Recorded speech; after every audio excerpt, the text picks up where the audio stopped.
Ketika kalian sedang berjalan kaki melewati jalanan di tengah kota, kalian dapat mengamati bahwa kendaraan bermotor seperti mobil dan motor, baik yang sedang melaju di jalanan maupun yang sedang berhenti di lampu merah, mengeluarkan banyak asap dari bagian knalpotnya. Apabila terhirup manusia dalam jumlah berlebih, asap itu dapat mengganggu sistem pernapasan, sehingga seringkali menyebabkan sesak napas, bahkan dapat mengakibatkan gangguan kesehatan yang lebih parah.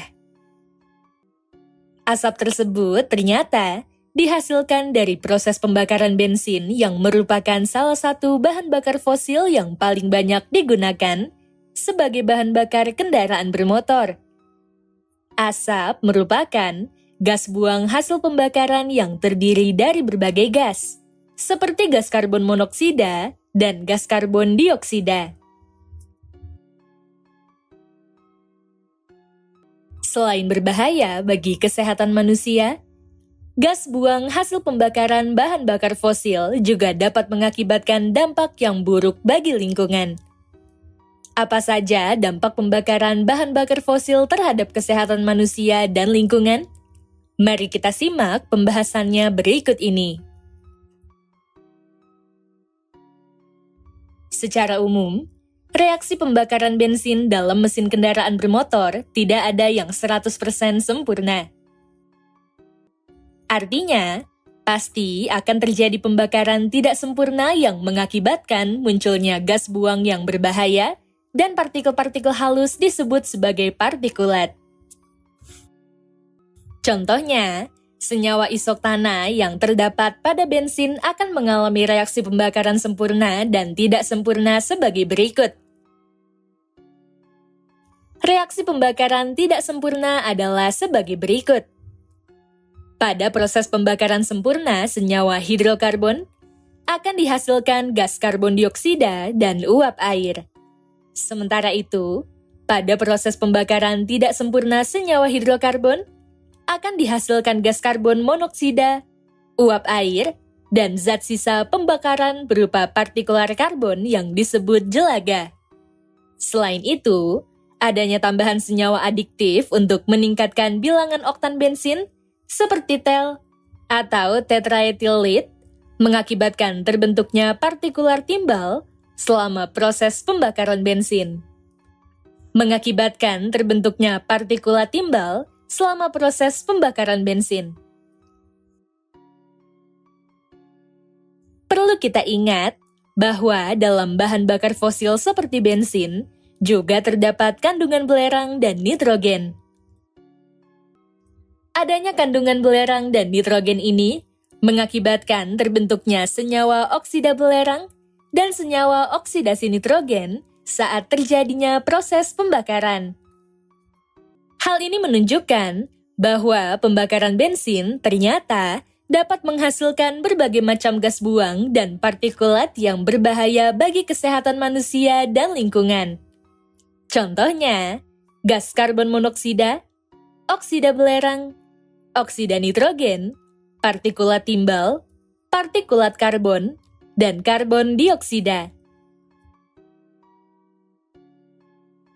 Karena bensin adalah bagian dari bahan bakar fosil, tak bisa dimungkiri bahwa pembakaran bahan bakar fosil lainnya juga akan menghasilkan gas buang dan partikulat yang serupa. Adapun dampak-dampak dari gas buang dan partikulat dari pembakaran bahan bakar fosil bagi kesehatan manusia dan lingkungan adalah sebagai berikut. Pertama, karbon monoksida. Gas karbon monoksida merupakan gas beracun yang tidak berwarna, tidak berbau, dan tidak berasa, sehingga keberadaannya perlu dibatasi. Gas karbon monoksida dihasilkan dari pembakaran tak sempurna hidrokarbon yang terdapat dalam bahan bakar fosil. Gas karbon monoksida dapat masuk ke tubuh manusia melalui saluran pernapasan. Gas karbon monoksida yang terhirup kemudian akan masuk ke paru-paru dan menyebar ke sistem peredaran darah. Ketika gas karbon monoksida telah memasuki sistem peredaran darah, gas tersebut akan menghalangi masuknya gas oksigen yang dibutuhkan oleh tubuh. Hal itu disebabkan oleh terbentuknya ikatan yang sangat kuat antara gas karbon monoksida dan hemoglobin darah untuk membentuk senyawa karboksihemoglobin. Ikatan karboksihemoglobin jauh lebih stabil dibandingkan ikatan antara gas oksigen dan hemoglobin darah atau disebut oksihemoglobin. Oleh karena itu, hemoglobin darah akan lebih mudah berikatan dengan gas karbon monoksida dan menyebabkan fungsi darah sebagai pembawa oksigen ke sistem peredaran darah menjadi terganggu. Hal tersebut mengakibatkan terhambatnya fungsi organ-organ tubuh sehingga menyebabkan rasa pusing, mual, dan pingsan, bahkan bisa berujung pada kematian. Kedua, oksida belerang. Pembakaran bahan bakar fosil seperti batu bara yang memiliki kandungan belerang yang cukup tinggi akan menghasilkan senyawa oksida belerang berupa belerang dioksida dan belerang trioksida. Seluruh pembangkit listrik tenaga uap atau PLTU di Indonesia menggunakan batu bara sebagai bahan bakar utamanya. Selain PLTU, sebagian besar pabrik industri juga menggunakan batu bara sebagai bahan bakar utamanya untuk sumber energi. Hal ini mengakibatkan produksi gas belerang dioksida dan belerang trioksida akan terus meningkat. Jika gas belerang dioksida bereaksi dengan udara yang lembab atau kaya dengan kandungan uap air, akan terbentuk asam sulfit yang bersifat asam.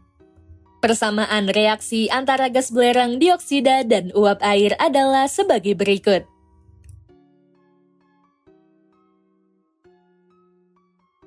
Selain itu, gas belerang dioksida juga dapat bereaksi dengan gas oksigen di udara bebas dan menghasilkan gas belerang trioksida dengan persamaan reaksi sebagai berikut.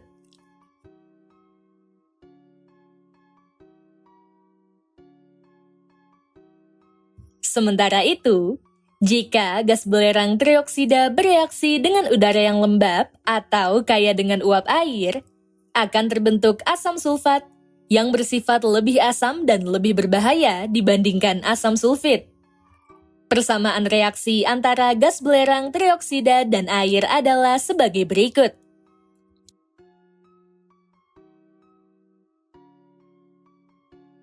Jika gas belerang dioksida dan gas belerang trioksida bereaksi dengan uap air di udara secara bersama-sama, reaksi tersebut akan membentuk asam sulfit dan asam sulfat yang akan turun ke bumi bersama air hujan, akan menjadi hujan asam. Ketiga, oksida nitrogen. Adanya kandungan nitrogen pada senyawa hidrokarbon dalam bahan bakar fosil mengakibatkan munculnya senyawa oksida nitrogen berupa gas nitrogen monoksida dan gas nitrogen dioksida. Gas-gas ini dihasilkan ketika bahan bakar fosil mengalami reaksi pembakaran. Nitrogen dalam bentuk molekulnya, yakni gas nitrogen, akan bereaksi dengan gas oksigen bersamaan dengan pembakaran bahan bakar fosil yang terjadi jika temperatur pembakaran bahan bakar fosil sangat tinggi untuk membentuk gas nitrogen monoksida.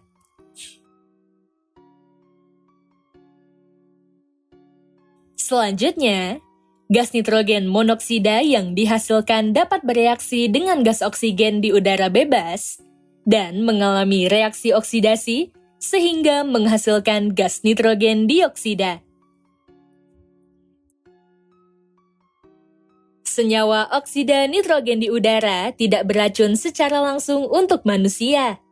Tetapi senyawa ini dapat bereaksi dengan bahan-bahan pencemar lain dan menimbulkan asap kabut atau asbut. Asbut ini dapat menyebabkan berkurangnya daya pandang, iritasi pada mata, dan gangguan saluran pernapasan. Asbut juga dapat menyebabkan tanaman menjadi layu. Selain itu, senyawa oksida nitrogen merupakan salah satu gas rumah kaca, sehingga dapat meningkatkan efek rumah kaca yang berdampak pada terjadinya pemanasan global. Keempat, partikulat timbal. Untuk meningkatkan bilangan oktan bensin, dapat dilakukan dengan menambahkan zat aditif ke dalam bensin. Salah satu zat aditif yang digunakan adalah TEL atau tetraethyl dengan rumus kimia Pb.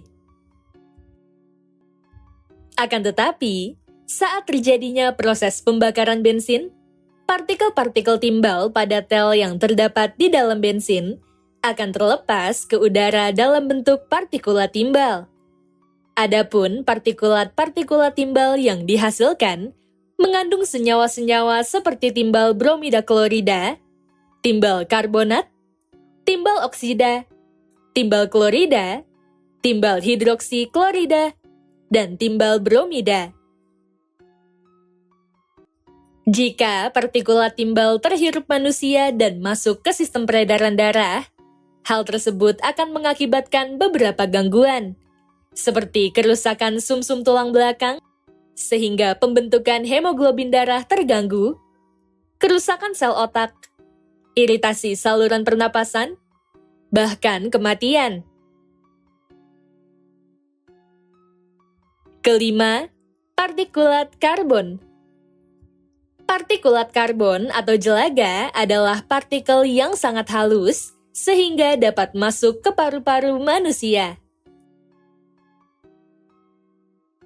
Partikulat ini dapat menyebabkan peradangan di paru-paru dan dapat menyebar ke pembuluh darah, sehingga berakibat pada penyempitan pembuluh darah yang dapat berakibat pada gangguan saraf hingga jantung.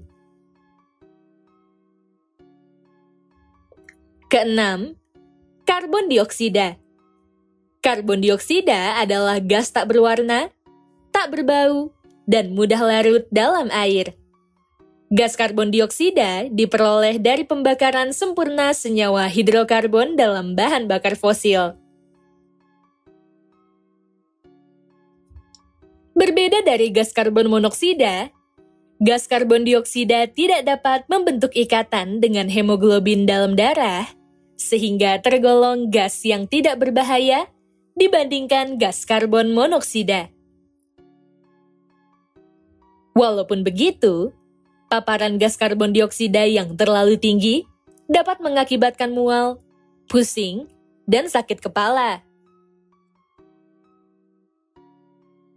Selain itu, gas karbon dioksida termasuk kelompok gas rumah kaca, sehingga peningkatan konsentrasi gas karbon dioksida di udara dapat meningkatkan efek rumah kaca. Efek rumah kaca tersebut mengakibatkan kenaikan suhu rata-rata bumi atau yang dikenal dengan pemanasan global. Dampak-dampak kerusakan lingkungan. Dampak kerusakan lingkungan yang dapat terjadi oleh gas-gas buang hasil pembakaran hidrokarbon ada dua, yaitu efek rumah kaca dan hujan asam. Pertama, efek rumah kaca. Efek rumah kaca adalah proses pemanasan alami yang terjadi ketika gas-gas rumah kaca seperti gas karbon dioksida, gas metana, gas oksida nitrogen, dan gas klorofluorokarbon di atmosfer bumi memerangkap panas dari radiasi sinar matahari. Gas karbon dioksida dan gas oksida nitrogen adalah gas-gas yang dihasilkan dari pembakaran bahan bakar fosil. Oleh karena itu, peningkatan pembakaran bahan bakar fosil dapat meningkatkan konsentrasi dari gas-gas tersebut di udara bebas yang dapat memicu timbulnya efek rumah kaca. Pada umumnya, bumi mendapatkan energi panas dari radiasi sinar matahari yang masuk ke permukaan bumi. Namun, sebagian besar radiasi sinar matahari ini akan dipantulkan oleh permukaan bumi, sehingga keluar dari atmosfer bumi. Akan tetapi, ternyata sebagian radiasi sinar matahari tersebut akan diserap dan dipantulkan kembali ke permukaan bumi oleh gas-gas rumah kaca di atmosfer. Hal tersebut menyebabkan panas dari matahari menjadi terperangkap di permukaan bumi, sebagaimana panas yang terperangkap pada rumah kaca. Proses terperangkapnya panas di permukaan bumi ini kemudian disebut sebagai efek rumah kaca. Efek rumah kaca yang terjadi secara alami sangatlah penting karena berperan dalam menjaga suhu bumi agar tetap hangat dan dapat ditinggali oleh makhluk hidup. Namun, aktivitas manusia menyebabkan meningkatnya konsentrasi gas-gas rumah kaca di atmosfer, seperti penggunaan bahan bakar fosil untuk kendaraan bermotor dan kegiatan industri. Hal tersebut dapat meningkatkan efek rumah kaca dan menyebabkan naiknya suhu rata-rata di permukaan bumi. Selama lebih dari 100 tahun, rata-rata suhu di permukaan bumi telah meningkat sekitar 0,6 derajat Celcius. Fenomena ini disebut dengan pemanasan global, yaitu suatu kondisi ketika suhu rata-rata permukaan bumi mengalami peningkatan secara bertahap. Pemanasan global dapat menimbulkan 4 dampak serius, yaitu perubahan suhu bumi, mencairnya gletser, terganggunya kehidupan di laut, dan kegagalan panen. Perubahan suhu bumi. Peningkatan suhu rata-rata di permukaan bumi dapat menyebabkan suhu di sebagian wilayah menjadi tinggi dan di sebagian wilayah lainnya tidak. Meningkatnya suhu rata-rata bumi dapat menyebabkan banyaknya penguapan air laut dan air tanah yang dapat mengakibatkan perubahan pola curah hujan. Perubahan pola curah hujan ini dapat mengakibatkan terjadinya banjir di satu wilayah, tetapi dapat menimbulkan kekeringan di wilayah lainnya yang berakibat pada ketidakseimbangan ekosistem. Mencairnya gletser. Gletser adalah bongkahan es tebal dan besar yang terbentuk di atas permukaan tanah sebagai hasil dari akumulasi endapan salju dalam kurun waktu yang sangat lama. Diperkirakan, 90% gletser berada di benua Antartika dan Pulau Greenland, sedangkan sisanya berada di daerah pegunungan tinggi di seluruh benua, kecuali benua Australia. Mencairnya gletser akibat pemanasan global dapat menyebabkan naiknya permukaan air laut yang dapat memicu banjir, terutama di daerah dekat tepi pantai.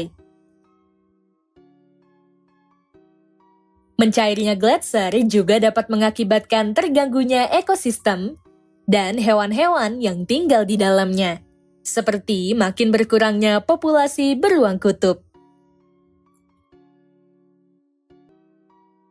Terganggunya kehidupan di laut. Pemanasan global dapat mengakibatkan peningkatan suhu pada air laut. Suhu air laut yang meningkat dapat mengakibatkan pemutihan atau bleaching terumbu karang. Hal ini terjadi karena apabila suhu air laut terlalu hangat, terumbu karang akan mengeluarkan organisme sel tunggal berwarna yang hidup di dalam terumbu karang dan memberi makan terumbu karang. Tanpa organisme ini, terumbu karang akan kekurangan makanan dan mati. Kematian terumbu karang akan berdampak pada spesies laut yang hidupnya bergantung pada ekosistem terumbu karang. Kegagalan panen. Peningkatan suhu akibat pemanasan global dapat mengakibatkan terjadinya perubahan pola curah hujan. Hal ini menyebabkan beberapa wilayah mendapat curah hujan yang sangat tinggi, sehingga dapat mengalami banjir. Sedangkan beberapa wilayah lain mendapat curah hujan yang sangat rendah sehingga mengalami kekeringan. Lahan-lahan pertanian di seluruh dunia sangat bergantung pada curah hujan yang memadai. Jika curah hujannya kurang atau berlebih, hal tersebut dapat menyebabkan kegagalan panen. Kedua, hujan asam. Hujan asam dapat terjadi karena air hujan mengandung senyawa yang bersifat asam, seperti asam karbonat, asam sulfit, asam sulfat, dan asam nitrat. Senyawa-senyawa ini dihasilkan dari reaksi antara uap air di dalam awan dan gas buang dari pembakaran bahan bakar fosil, seperti gas karbon dioksida, belerang dioksida, belerang trioksida, dan nitrogen dioksida. Gas karbon dioksida yang bereaksi dengan uap air di dalam awan akan membentuk asam karbonat.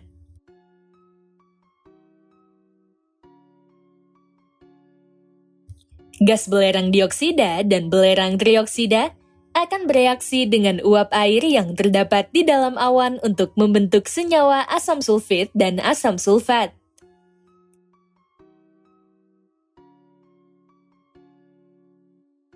Gas nitrogen dioksida akan bereaksi dengan uap air yang terdapat di dalam awan untuk membentuk senyawa asam nitrit dan asam nitrat. Jika awan yang telah mengandung senyawa asam tersebut berubah menjadi hujan, air hujan tersebut bersifat asam dan dikenal sebagai hujan asam. Hujan asam biasanya terjadi di kawasan perindustrian. Hujan asam dapat menimbulkan berbagai masalah lingkungan, terutama terhadap tumbuhan, biota air, dan bangunan. Dampak terhadap tumbuhan. Hujan asam memberikan dampak buruk pada tumbuhan. Hujan asam mampu melarutkan unsur hara yang dibutuhkan oleh tumbuhan, seperti kalsium dan magnesium. Hujan asam juga membuat tanah bersifat asam, sehingga mengakibatkan berkurangnya kesuburan tanah. Hujan asam bersifat korosif, sehingga jika mengenai daun atau bagian tumbuhan lainnya, hal tersebut dapat mengakibatkan kerusakan, bahkan kematian pada tumbuhan. Dampak terhadap biota air. Hujan asam dapat mencemari air sungai dan danau, sehingga pH berubah menjadi asam. Jika air sungai dan danau menjadi asam, ikan dan tumbuhan tidak dapat bertahan hidup. Dampak terhadap bangunan. Hujan asam berakibat buruk terhadap bangunan yang terbuat dari batu kapur, marmer, dan beton. Hal ini disebabkan bangunan tersebut mengandung kalsium karbonat yang sifatnya larut dalam asam. Reaksinya adalah sebagai berikut.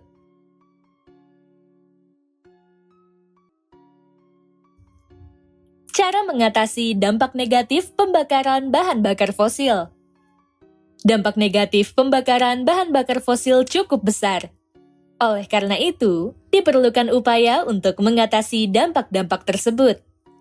Pertama, menggunakan bahan bakar alternatif yang dapat diperbarui dan ramah lingkungan. Bahan bakar fosil seperti bensin adalah bahan bakar yang tidak dapat diperbarui dan tidak ramah lingkungan. Karena bahan bakar fosil tidak dapat diperbarui, tidak bisa dimungkiri bahwa besar kemungkinan pada masa mendatang akan terjadi kelangkaan bahan bakar fosil sehingga diperlukan bahan bakar alternatif yang dapat diperbarui dan ramah lingkungan. Karena bahan bakar fosil tidak dapat diperbarui, tidak bisa dimungkiri bahwa besar kemungkinan pada masa mendatang akan terjadi kelangkaan bahan bakar fosil sehingga diperlukan bahan bakar alternatif yang dapat diperbarui dan ramah lingkungan. Beberapa bahan bakar alternatif yang dapat diperbarui adalah biogas, bioetanol, biodiesel, fuel cell, bio-CNG, dan bensin buatan. Biogas adalah gas metana yang diperoleh dari fermentasi tanpa udara atau disebut fermentasi anaerobik dengan bantuan bakteri anaerobik. Adapun bahan baku biogas adalah sampah-sampah yang berasal dari zat organik seperti limbah makanan, sampah, lumpur limbah, limbah ternak, dan limbah pertanian.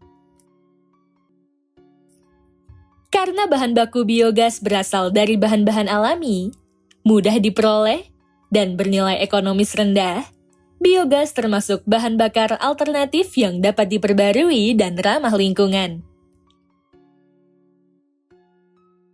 Biogas dapat dimanfaatkan sebagai bahan bakar alternatif pengganti bahan bakar gas yang umumnya kita gunakan seperti gas LPG. Bioetanol adalah bahan bakar alternatif yang dapat diproses dari proses fermentasi gula melalui zat tepung. Zat tepung ini dapat diperoleh dari tanaman seperti jagung, gandum, padi, bunga matahari, kentang, dan tebu. Selain itu, bioetanol juga dapat diproduksi dengan mengeluarkan selulosa dari serat kayu, sehingga bioetanol juga dapat diperoleh dari pohon dan tanaman. Bioetanol mulai banyak digunakan sebagai campuran bensin yang disebut gasohol yang mampu mengurangi produksi gas buang berbahaya berupa karbon monoksida dan polutan beracun pada bensin. Biodiesel adalah bahan bakar alternatif yang diperoleh dari ekstraksi minyak nabati, seperti minyak sawi, minyak kelapa, dan minyak jarak pagar. Selain itu, biodiesel juga dapat diperoleh dari ekstraksi lemak hewani.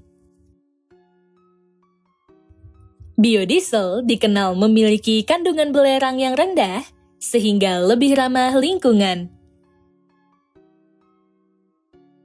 Fuel cell adalah sel bahan bakar yang mampu menghasilkan energi elektrokimia atau energi listrik melalui reaksi pembakaran gas hidrogen dan gas oksigen. Hasil pembakaran ini tidak menghasilkan gas buang yang berbahaya, sehingga lebih ramah lingkungan. Fuel cell telah banyak digunakan sebagai bahan bakar untuk kendaraan hidrogen. Biokompres natural gas atau bio-CNG adalah bahan bakar alternatif yang berasal dari biogas metana yang telah dimurnikan yang kemudian disimpan dengan tekanan yang sangat tinggi. Bio-CNG menghasilkan pembakaran yang lebih sempurna sehingga menghasilkan gas buang yang lebih ramah lingkungan. Bensin buatan adalah bahan bakar alternatif yang diperoleh melalui reaksi kimia gas karbon monoksida dan gas hidrogen atau uap air, sehingga menghasilkan senyawa hidrokarbon cair. Salah satunya bensin. Reaksi ini berlangsung dengan menggunakan suatu metode yang disebut Fischer-Tropsch. Karena pembuatan bensin buatan dilakukan dengan menggunakan gas buang seperti karbon dioksida, bensin buatan dapat dikatakan sebagai bahan alternatif ramah lingkungan karena berperan dalam pengurangan gas karbon dioksida yang merupakan salah satu gas yang menyebabkan efek rumah kaca.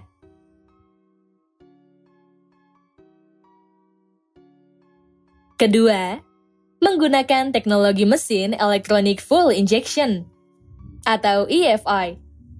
Teknologi Electronic Fuel Injection atau EFI adalah suatu sistem yang menyuplai bahan bakar secara elektronik dari tangki kendaraan. Sebelum teknologi EFI diperkenalkan, kendaraan bermotor menggunakan sistem karburator untuk menyuplai bensin dari tangki kendaraan secara konvensional. Hal ini mengakibatkan seringkali tidak terpenuhinya volume bahan bakar hingga 100% di ruang pembakaran sehingga terjadi pembakaran bensin yang tidak sempurna.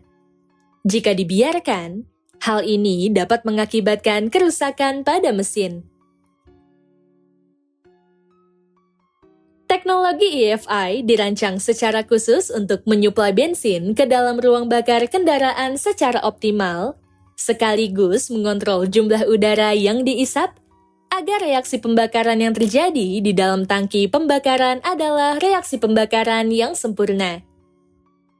Artinya, seluruh bensin yang disuplai akan diubah menjadi gas karbon dioksida, uap air, dan energi, sehingga tidak menghasilkan gas buang yang berbahaya seperti gas karbon monoksida. Ketiga, menggunakan pengubah katalik atau catalytic converter pada sistem buangan kendaraan. Pengubah katalitik terbuat dari stainless steel berbentuk silinder dengan sekat seperti sarang lebah yang dilapisi katalis platina yang terdapat pada sistem buangan kendaraan atau kita kenal sebagai knalpot. Pengubah katalitik akan mengubah gas buang hasil pembakaran bensin yang berbahaya seperti gas karbon monoksida dan gas nitrogen monoksida menjadi produk gas buang yang lebih aman seperti gas karbon dioksida dan gas nitrogen. Pengubah katalitik tidak dapat berfungsi jika kendaraan menggunakan bahan bakar yang mengandung timbal. Hal ini disebabkan timbal dapat menghambat kinerja katalis platina dalam pengubah katalitik, sehingga asap yang keluar dari knalpot tetap bersifat beracun. Keempat, melakukan penghijauan. Kegiatan penghijauan seperti penanaman pohon dapat memberikan dampak yang positif karena pohon dan tumbuhan hijau lainnya dapat menyerap karbon dioksida dan memproduksi oksigen melalui fotosintesis. Diserapnya gas karbon dioksida oleh pohon dan tumbuhan hijau ini mampu mengurangi jumlah gas karbon dioksida di udara bebas sehingga dapat menekan efek gas rumah kaca. Kelima, melakukan penyerapan gas belerang dioksida. Gas belerang dioksida dihasilkan dari proses pembakaran batu bara yang banyak digunakan sebagai bahan bakar fosil untuk pembangkit listrik tenaga uap atau PLTU. Kandungan belerang yang terkandung dalam batu bara sangat sulit dipisahkan dari batu bara sebelum proses pembakaran batu bara. Oleh karena itu, hal yang dapat dilakukan untuk mengurangi konsentrasi gas belerang dioksida adalah dengan menyerap gas belerang dioksida yang dihasilkan ketika pembakaran batu bara sebelum memasuki cerobong asap. Proses penyerapan belerang dioksida dilakukan dengan mengalirkan gas belerang dioksida ke dalam tangki yang berisi larutan kalsium karbonat, sehingga akan terjadi penyerapan gas belerang dioksida dan menghasilkan kalsium sulfit. Kalsium sulfit kemudian akan dioksidasi menjadi kalsium sulfat. Kalsium sulfat yang dihasilkan kemudian dapat digunakan untuk membuat pelamir atau plester tembok. Keenam, menggunakan bahan aditif bensin selain tel.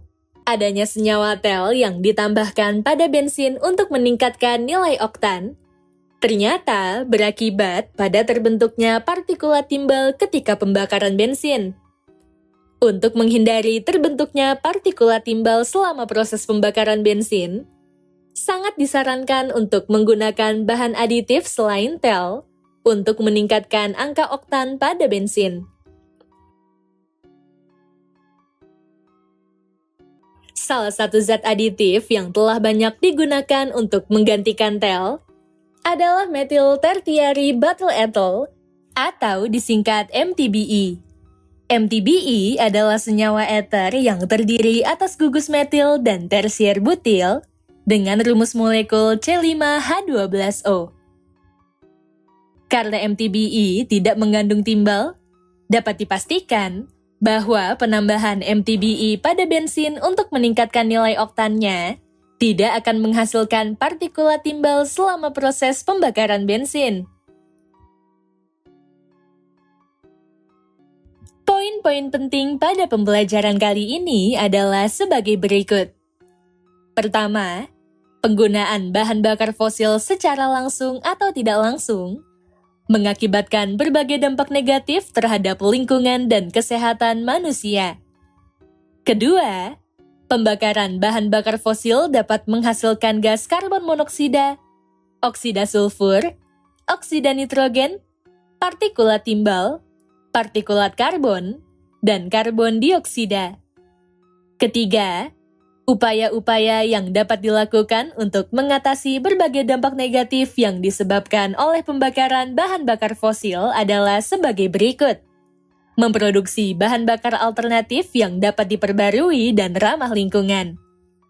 Menggunakan teknologi Electronic Fuel Injection atau EFI pada mesin pembakaran bahan bakar. Menggunakan pengubah katalik pada sistem buangan kendaraan. Melakukan penghijauan.